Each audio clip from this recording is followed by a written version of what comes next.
전사님은 지금 드디어 청소년부실입니다. 전사님 금요일마다 교육자 회의가 있어서 오늘 이렇게 교육자 회의 끝나고 친구들과 광야 프로젝트를 하고 있습니다.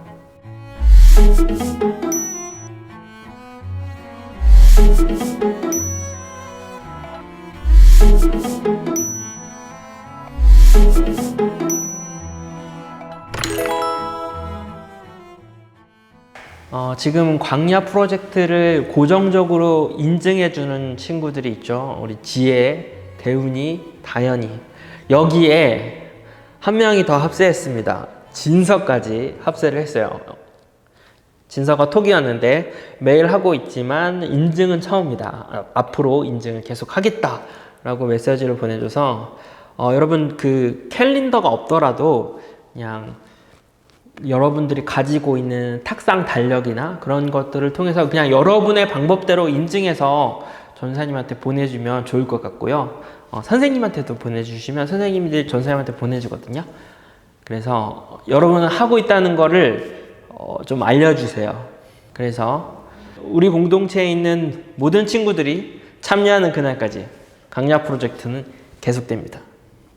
오늘은 14번째 광야 시간입니다. 오늘의 본문은요, 마태복음 6장 19절에서 24절 말씀인데요. 오늘의 말씀을 캡틴 초이와 함께 읽어볼까요? 캡틴 초이. 너희를 위하여 보물을 땅에 쌓아두지 말라. 거기는 좀과 동록이 해하며 도둑이 구멍을 뚫고 도둑질하느니라.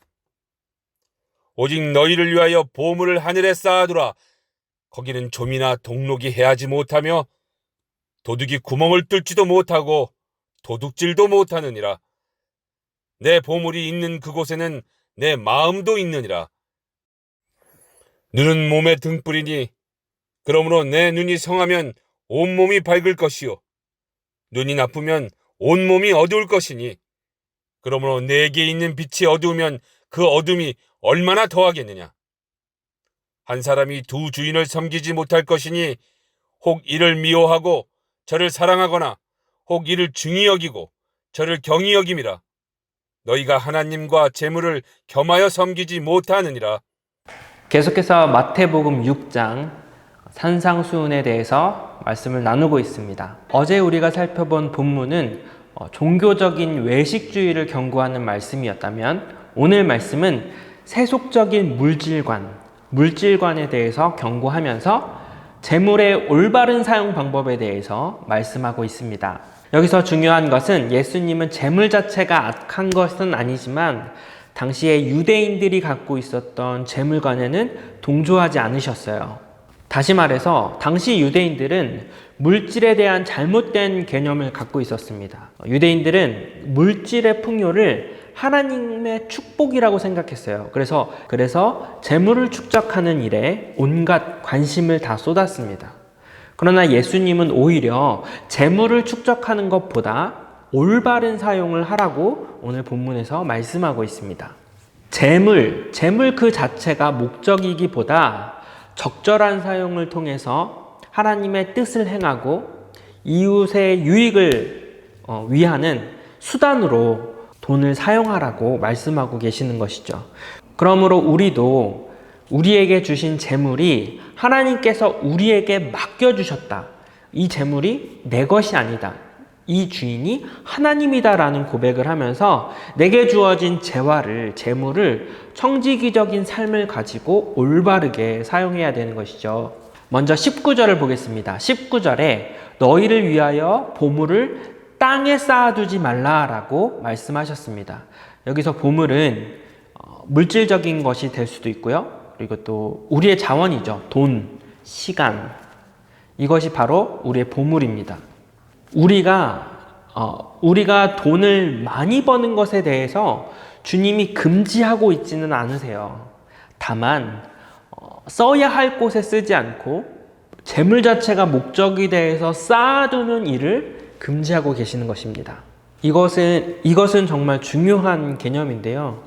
우리의 시간도 어떻게 보면 돈이죠. 우리의 시간, 내가 가진 돈, 이 모든 것들이 내가 주인이야 라는 관점과 내 시간, 내 돈, 이게 모두 하나님 것이야 라는 관점은 정말로 천지 차이예요. 그래서 돈의 주인이, 시간의 주인이 나다. 그러면 나를 위해서 쓰겠죠. 그런데 돈과 시간이 주인이 하나님이다 라고 하면 우리가 하나님을 위해서 쓸 수 있는 것입니다. 그래서 우리에게 중요한 것은 내 시간, 나의 돈, 이것은 하나님이 내게 허락하신 것이야. 내 돈을, 내 시간을 어떻게 하나님을 위해서 쓸 수 있을까? 그러니까 나의 필요를 위해서 쓰는 것도 맞지만 나의 필요 이상으로 많은 돈과 시간이 허락이 된다면 하나님은 그 돈을, 그 시간을 나를 위해서만 쓸 것이 아니라 필요한 손길을 위해서 쓰라고 말씀하고 계시는 것이죠. 주님은 우리의 보물, 우리의 돈과 시간을 하늘에 쌓아두라 라고 명령하십니다. 그러면 상하지도 않고 썩지도 않고 안전하게 보존된다라고 말씀하고 계세요. 그렇다면 여러분, 우리의 시간과 돈을 하늘에 쌓을 수 있는 방법은 무엇이 있을까요?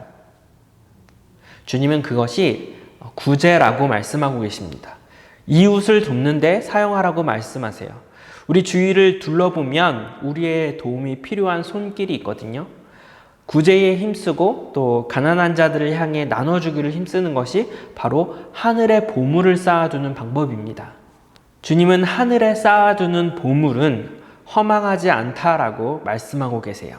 이 말씀을 여러분에게 적용하면 어떻게 적용할 수 있을까요? 우리 친구들은 아직 학생이고 경제 활동을 하지 않잖아요? 그렇다면 이 말씀을 어떻게 적용할 수 있느냐? 여러분이 공부하는 목적을 나의 성공을 위해서만 목표 설정을 하는 것이 아니라 내가 공부하는 목적을 이 세상에 내 손길이 필요한 곳에 공헌하겠다는 마음을 가지고 공부하셨으면 좋겠어요.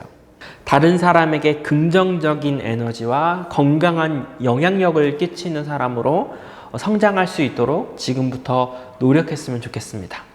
그렇게 하나님의 영광을 위해서 성장하는 여러분이 되기를 소망하며 오늘은 여기까지. 한 주간 동안 광야 프로젝트 하느라 수고했고요. 우리는 주일 예배 때 만나고 다음 주 광야에서 만나도록 해요. 친구들 안녕.